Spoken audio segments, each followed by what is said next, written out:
Hello. Welcome back to the Cashshow.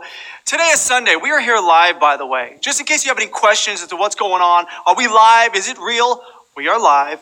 It is real. My name is Rafael. I'm going to be your host throughout this entire, 13, 14, 15, 35 minutes, depending how long we take. We have a big announcement to make. And just hold on one second. If you don't mind, I need to get my big announcement hat. Hold on one second. There we go. If this does not say big announcement, nothing does. Now, we are entering into the holiday season, and we're slowing down the Cashshow here a bit. So every Sunday, we'll be on now every Sunday, okay? Tune in every Sunday. But you can still play the trivia challenge whenever you like. Brush up on your trivia knowledge. And as for me, as I get a little bit serious, take my goofy hat off, this is going to be my last show. No.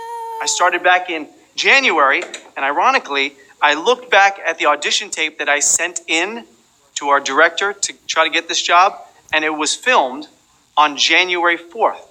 So exactly 80 months ago, because I'm not good at math, I applied for this job and luckily got it. It's been a life changer for myself and for my family.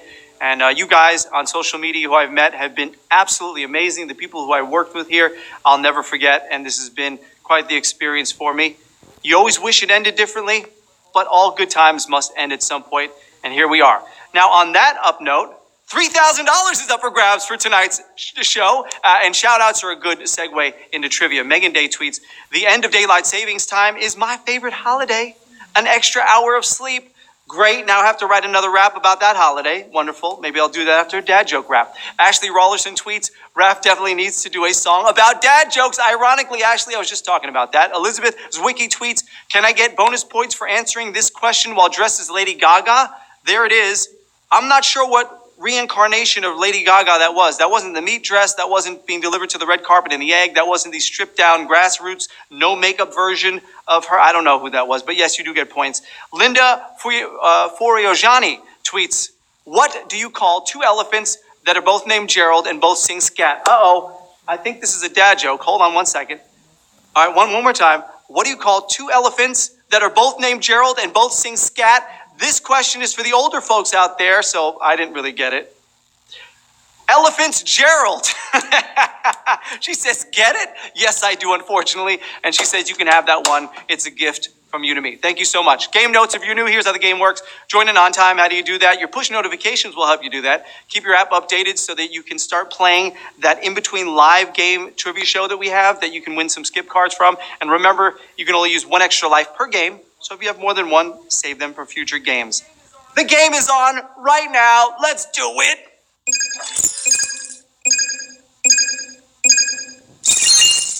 Question number 1. Which of these letters is not a consonant? B, A, or C? B. Like A, B.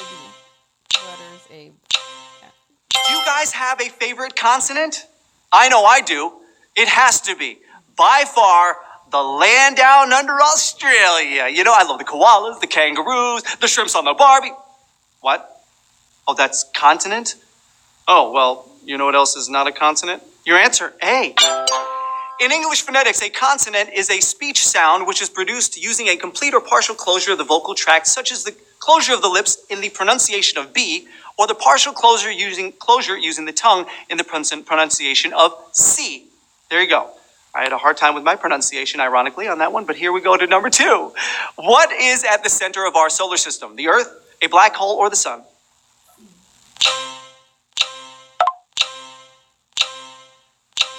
Nicholas Copernicus, my favorite Nicholas by far, followed by Nicolas Cage, Nicholas Nickleby, and Nicholas Back, is often credited with being the first person to argue that this object lay at the center of our solar system. That object is, here comes the sun. The sun is your answer. Now, although similar arguments had been made since ancient Greek times, Copernicus was the first to tweet it out. And as the saying goes, the first person who tweets gets the deets and apparently the credit. And for that credit, he was deemed a heretic by the Catholic Church. But you know what? I think it was well worth it. He would agree with me. My favorite Nicholas. Moving on to question number 3. In the acronym from the title of the U.S. forensic drama CSI, what does the C stand for? Cats, crime, or coast?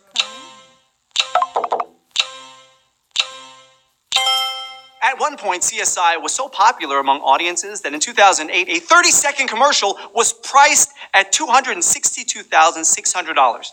If we had just done that here on the Cash Show, well, I just think it's a crime. Which is your answer.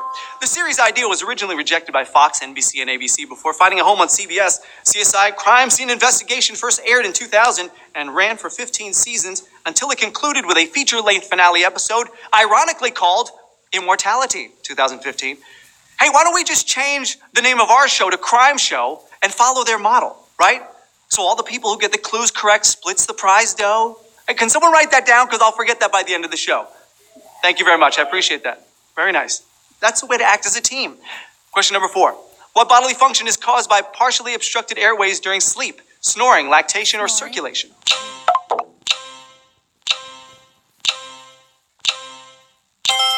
This heinous affliction is a known cause of sleep deprivation both for the perpetrator and nearby victims. In some cases, it can also be a warning sign of obstructive sleep apnea. Your answer, we tried to give you a clue if you heard the audio before we started rolling the show. Snoring is your answer. Cool. I don't know if I speak for all of you guys, but I'm glad lactation wasn't it. But Britain's loudest snore hit 111.6 decibels, which is 8 decibels louder than the roar of a low-flying jet and can drown out the sounds of a washing machine, a diesel truck, a farm tractor, or a speeding express train. That's the train that I would be on if my partner snored like that. Right out of town. Number 5. What was the material used for the soundboard of the first piano in 1700 CE? Metal, cypress, or glass? Lynn? Try to guess where this guy was from. Bartolomeo Cristofori invented the piano while he was employed as a musician and instrument maker at the Medici court in Tuscany. Cristofori said of his new invention that it employs 2 sets of strings at unison pitch with a soundboard of, your answer, cypress. The piano is known as the king of instruments for a number of reasons, including its tonal range. The piano covers the full spectrum of any instrument in the orchestra, from below the lowest note of the double bassoon to above the top note of the piccolo. I tried explaining that to my son, but he still just wants to take karate. That's all right. We're on the same page again.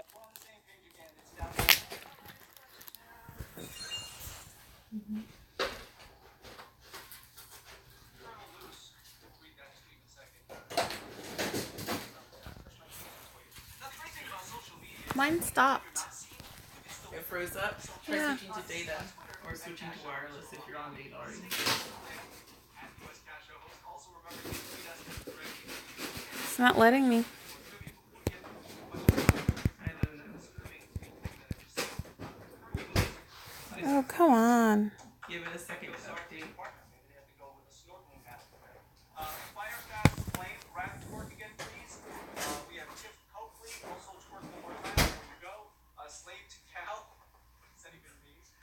You look like Inspector Gadget with that hat on. Thank you very much. That's what I was going for. And Spindy, I have really liked It's not working.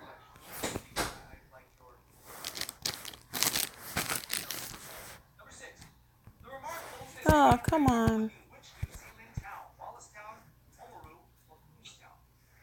I have no idea. Go to Queenstown and see. It's still frozen? Mm-hmm. Yes. You know what? Oh boy, what I find most remarkable. You know what? Oh boy, what I find most remarkable is that we remarked on the remark here on the Cash Show. Am I the only one getting? Your answer is Queenstown. The Remarkables are a mountain range in South Island of New Zealand, located on the southeastern shore of Lake Wakatipu. Sharply to create the waters there. Now, we do have an artist rendering, the beginnings of an artist rendering that we'd like to show you right now. So take a look at this. Now then, let's have a big mountain that lives. There he goes. Right about here. And we just let him flow right on off here. Big son of a gun. That looks like it's going to be one happy mountain. Of course, that was not an artist rendering of the Remarkables, but I'll do anything, anything to incorporate Bob Ross into the show and into my life. Question number 7. Which of these countries does not exist on the fictional continent of Tamriel? Is it Morrowind, Seastone, or Skyrim? What is Tamriel? The names that are countries on Tamriel are also the names of the third and fifth games in the Elder Scrolls series, respectively. The Elder Scrolls games follows a sandbox rather than a linear format, and the third, fourth, and fifth games in the series have all won Game of the Year awards from a number of gaming organizations. I am kicking myself right now. I'm pretty sure with that description, I just gave the answer away. I apologize. Your answer, Sea Stone. Morrowind and Skyrim are both countries on the fictional continent of Tamriel from the Elder Scrolls video game series. Morrowind is the ancient home of the Tamriel Dark Elves, while Skyrim has traditionally belonged to the race of Nords. Alexa, can you please just translate for me what I just said? How should I know? I was dating. I knew Alexa was an early dater. Thank you, Alexa. Appreciate it. I'm not judging Alexa. I'm just saying that she was very popular when she was younger and still is. Question number 8. Which of these numbers is nearest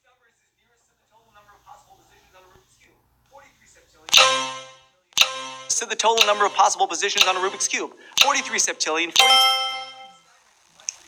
Complexity of the Rubik's Cube, for someone like me, these positions in fewer than 20 moves.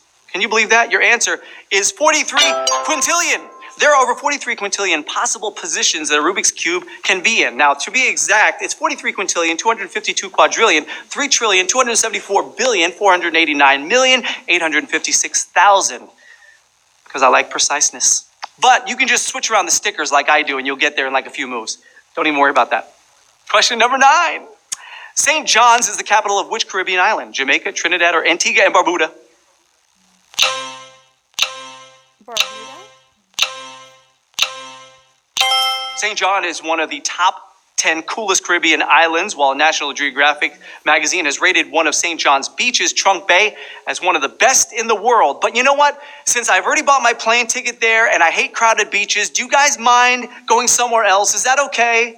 Thank you very much, because I call Antigua and Barbuda, y'all. I'm heading there right now. The country of Antigua and Barbuda is made up of 2 islands in St. John. The capital is on Antigua. The island has a population of between 80,000 to 90,000, of which roughly live on the capital, St. John's. It is the biggest city on the island and also a thriving seaport. I'll send you guys postcards. I promise you that.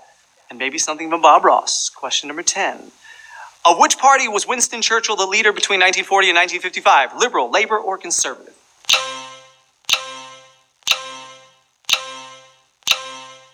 Churchill was an award-winning author. He wrote about 20 books over the course of his lifetime, and the first of which detailed his army experiences in India, Sudan, and South Africa. Your answer is conservative. You know what he wasn't conservative with?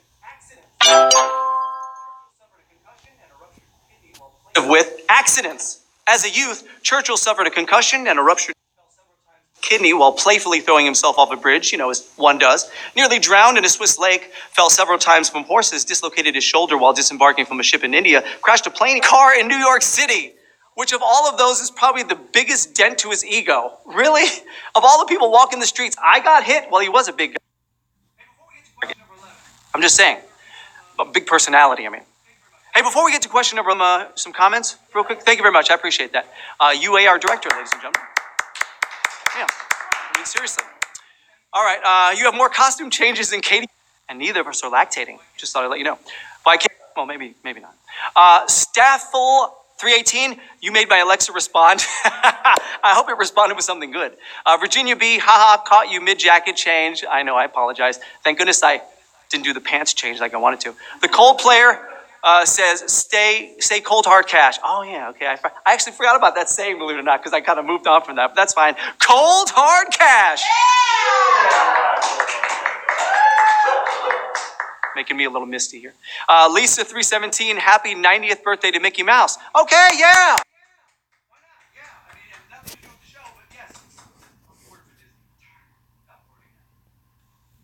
Work for Disney. Fell for it again. Crickets, I like that. Then I applauded, so I was wrong. Question number 11. Which artist had a controversial voice they refused to accept? Salvador Dali. Okay, Salvador Dali. Those are your answer choices? Okay. You know what? The Spanish government placed one of the painter's paintings, The Naked Maya, on a stamp more than 100 years after his death in 1930. The United States Post Office, which is usually known for being so chill and unbothered, deemed it lurid and offensive and returned any letters with the stamp to the sender. Some sender was like, I was trying to get rid of these things. It's coming right back to me. Your answer is Francisco Goya. After a mysterious illness in his 40s, Goya became more withdrawn and paranoid and introspective. He began painting non-commissioned works, which often featured dark themes and a bleak view of humanity, a fear of madness, creatures from mythology, and were often critiques of war, greed, and nobility. Here's a picture of that band stamp. All right, that was very nice. You know what? I was trying to put on my last blazer, and I totally messed that up. I got like 11 down, and this one. Darn it. Close. So close. Put it on. All right,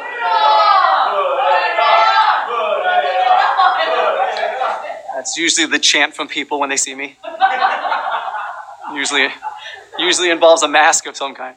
Oh, you know what? This is our final round. We're very excited to be here. And before we do this last question, because this is like the last question I'm pretty much ever going to do here on the cat. Yeah? Okay, I'm getting the thumbs up. Yes, that will be the last question you ever do. Trinity Fish, are you getting the band back together, Raph? Because you used to be in a boy band, right? We've tried that, and it just didn't work for a lot of reasons, mainly disinterest from all parties. Jessica Bay, did anyone tell you you look like Brad Pitt? Yes, they have, as a matter of fact. That's so weird, Jessica, that you brought that up. They would come up to me and say, you know what, if Brad Pitt got into some kind of horrific, disfiguring accident, you would look like him. So I'm glad you noticed. Here we go. On that note, question number 12. Which horse won the first two Melbourne Cups in 1861 and 1862? Is it Brasco, Tulloch, or Archer? This horse was an easy winner of both the first and second ever Melbourne Cups. Only 3 horses have emulated his feat of winning 2 successive cups. And while you think he'd be a shoo-in for the Australian Racing Hall of Fame, it took them 155 years to get around to it. I guess better late than never, but your answer is Archer. If you got that correct, you just won this round of the Cash Show. We are so excited for you. We cannot congratulate you enough. And you know what I usually do at the end of one of the rounds of the Cash Show is I find out how much money was won by each of the players. And there's our prize distribution list before we get to that winners list. And I find that if you guys win over $2, then I will use the cash cannon. Now, I'm going to tell you this right now. Whether you guys won $1 or $10, I was going to use that cash cannon. I wasn't messing around. I was not going to let a show go by without using the cash cannon. And there's our winners list. Well, there it is. I don't have to worry about it, guys. 997 winners, $2.36. That is fantastic. Congratulations, one and all. If your name is on there, you have just achieved something grand and great. Now, don't forget, while I'm preparing my cash cannon here, that we are now into our, what are we calling it? Our holiday schedule? Our holiday schedule? Daylight savings schedule, whatever you want to call it. We're going to be back every Sunday live, okay? So the Cash Show will be in the same place, same time, live, to do this whole over again every Sunday, okay? With your host, Bo, the man who knows how to stay warm even in the snow. That's how it goes. That's how he flows. And I need to read this right now before I go. Tim Davis, can you please hold both Comfort and Creepy Cat so we can get a screen grab? That's interesting. All right, do we have those? Can we get that? Thank you, Lem. All right, I don't know what this is. Okay, there it is. That's an interesting request. That's an interesting request. I don't think we've ever gotten that request. I thought you were going to say Kiss Creepy Cat. Thank you. No, it's already gone. John M. 1120, leaving on a high note. I went on your last show, John. Congratulations. Great job. Now, I promised you guys this, so why don't we do this?